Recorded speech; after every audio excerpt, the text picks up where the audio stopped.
Hey, thanks for clicking on the video. Heresy's second act has brought forth one of the strongest Warlock builds to date. A build that lets you play the new boss rush modes with an after report like this, without even relying on shooting your guns. I'm actually gonna play a clip that I got while I was grinding out a catalyst for this build at Heresy. How many supers do you think we get in one run? 1, 2, 3, no, 5. That's 5 supers in 50 seconds. That's 1 every 10. Now, of course, that isn't a realistic way to play, and I wasn't even using the full kit, but this just goes to show what this build can and will do. So with that said, if you're looking for a Warlock build, you've come to the right place. And I'd like to point out that there are timestamps down below alongside the dim link, and if you enjoy this build, subscribe so you don't miss my next one. Now to start us out, we'll take a look at our exotic weapon of choice, Delicate Tomb. We run this exotic for maximum investment in Ionic Traces, which the reason will be clear in due time.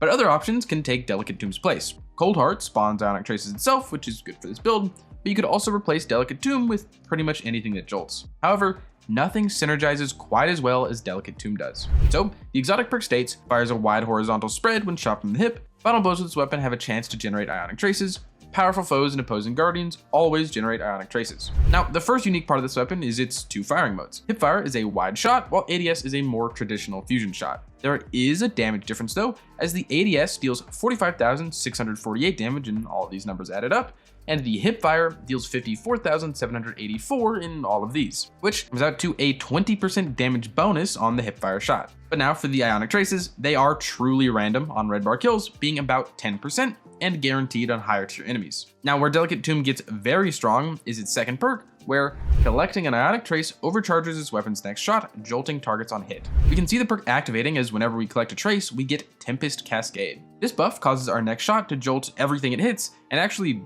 doubles our shot's damage as well. That means a hipfire shot is dealing 109,568 damage. That's up there with like rocket launcher damage. And this isn't the best part of the build by a long shot. But before we move over to our exotic armor and begin to stack synergies, Delicate's Tomb Catalyst also needs to be discussed, where it simply reloads 4 to the mag whenever we pick up an Ionic Trace. So in this build, you'll actually never have to reload because we're going to be spawning those Ionic Traces everywhere. But now moving over to our armor, we'll be abusing Geomag stabilizers. These boots recently got buffed and now read, damaging targets with Chaos Reach extends its duration.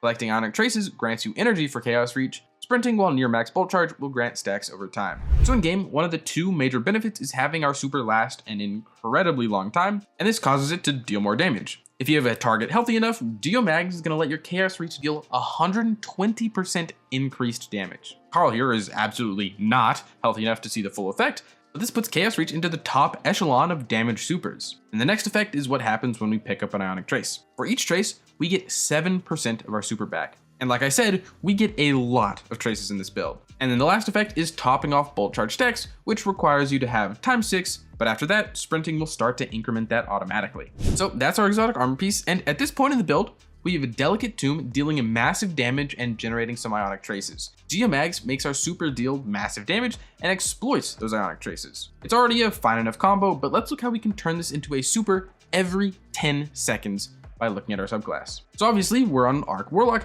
and the super needs to be Chaos Reach. Our class ability can be either, but Healing Rift is going to give you some extra survivability. Our melee is Chain Lightning, so we have a jolt on demand with no prerequisites. And then our grenade is going to be Storm Grenade. Then our aspects bring it all together with Electrostatic Mind being the most important piece of the subclass. It reads defeating targets with arc abilities or defeating jolted or blinded targets creates an Ionic Trace. Collecting an Ionic Trace makes you amplified. The loop should be pretty apparent.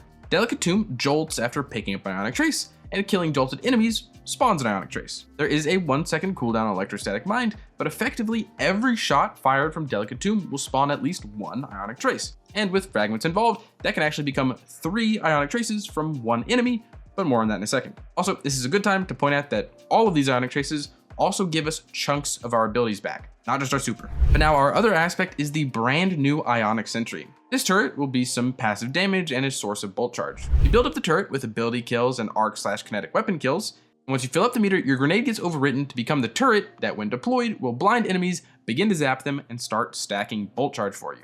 I'm sure you've seen a lot of Ionic Sentry this season because it's new and frankly quite good. But now, aspects aside, our Fragments take the Ionic Trace printing up a notch again. We start with Spark of Discharge for an Ionic Trace on every 3rd red bar kill or on every mini boss kill and up. This fragment also gives us a bolt charge stack when we pick up an Ionic Trace, which is incredibly strong. Then we have Spark of Ions, so killing jolted enemies spawns an Ionic Trace, which pretty much acts as a second electrostatic mine. Our next fragment invests more into the bolt charge side of things, the Spark of Frequency, making each bolt charge stack count for 2 while amplified, which is all the time. And then our last fragment is Spark of Resistance for some free DR that stacks with amplified DR. Our subclass truly does just print Ionic Traces. And because we have so many, you're going to be popping Chaos Reach after Chaos Reach. And all while that's happening, you're going to be dropping turrets and calling down lightning strikes. But we haven't even discussed the armor mods, artifact, and other weapons. For that last bit, I tend to repeat myself, but cater your other weapons to your activity. Anti-chat weapons are something good against any bosses that survive your Chaos Reach. Just use whatever you wish. For armor stats, it's the usual spread. Resilience first, recovery next, and then discipline and strength. As for the mods, the helmet is an arc siphon with 2 dynamo, which will give us a chunk of super back whenever we cast our rift. Arms will be a firepower for orbs from grenades, and a bolstering detonation for some class ability back on grenade damage. Then chest is for resist, make sure they match your activity, and legs are going to be a recuperation to get health back on orb pickup, installation for class ability on orb pickup, and absolution for a small chunk of all abilities in orb pickup, but mainly so we can double dip into class ability energy, all for more dynamo procs. And class item is special finisher, powerful attraction, and distribution for some small bumps to every ability, including our super. But now, before I can tie all this up into a gameplay loop, we have the artifact where we get so much value. To begin, we have Unstoppable Fusion, which actually doesn't work with Delicate Doom, but I wish it did. The next perk is Dielectric that gives us free bolt charge stacks whenever we kill a debuffed enemy, which is going to be pretty much every enemy. Then after that is Flashover, which makes those bolt charges do insane damage. And then the last old artifact perk is Defibrillating Blast, which gives us bolt charge when stunning champs and makes all of our bolt charge strikes heal us while also making them jolt enemies. But the big ones come with our new Act 2 artifact perks. And that's where this build really does go crazy. Elemental Siphon is a new one that will spawn us Ionic Traces on weapon multi-kills, but what we really want is the boost where picking up super matching elemental pickups grants super energy. We can see our super energy here going up to about 10% per Ionic Trace when we're stacking this perk and Geomag stabilizers.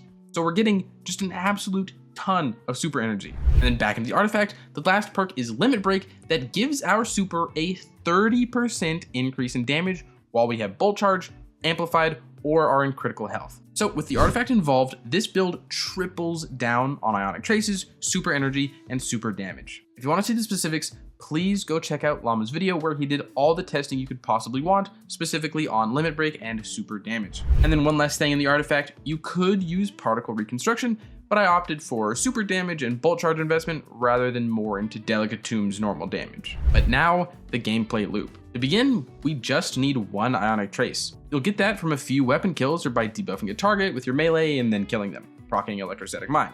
Once you've picked up at least 1 trace, Delicate Tomb will be supercharged and the infinite loop is going to start. Delicate Tomb jolts anything it hits, and all those kills will spawn Ionic Traces, keeping Delicate Tomb buffed. After spawning your first batch of Ionic Traces, run up and pop your Rift to get another big chunk of your super thanks to Dynamo, Distribution, and Powerful Attraction picking up orbs. At this point, Geomags has already been eating really good, and seeing as you're getting 10% energy back from each trace, it should only be a few seconds to your super. But remember, while you're slaying out spawning Ionic Traces, you're also charging Ionic Sentry. Drop that whenever you get it for Arc Blind and more ability kills. As you go crazy, you'll be maximizing and releasing your bolt charge stacks, which keep you healed and helping with ad clear. Whenever there's a boss, champion, or anything with more health than a red bar to be frank, pop your super. You literally get it back as long as there is just a few ads around you. Do not hold your super. That's the big thing. Don't hold on to it. If something doesn't die in one super, use your heavy and begin the loop again, or go out of your way to just kill a few ads and pop another super. But ultimately, the loop is extremely hard to drop, and if it ever does drop, it's super easy to begin again. And I think that's actually everything I have to say. This build is just fantastic, and has been an absolute blast to run in the Court of Blades and Rushdown activities. Anything with a boss focus just gets eaten alive by this build. Again, there is a dim link down below, and I want to say thank you so much for getting this far into the video. At the time of uploading, or a couple hours after, I'm actually going to be taking a part in Above's Grandmaster Gauntlet over here on my YouTube livestream and on Twitch, so please come say hi. But outside of that, if you want to support me, support the channel, a like, a comment, a subscription goes a very long way. I'd really like to hear what you think about maybe this season, this act, or just this build down below. If you want to support me and support the channel, but you can't think of a comment, comment down below chaos. because that's really about the best descriptor for this build. With that, as usual, I hope you are having a great day, and I hope to see you around.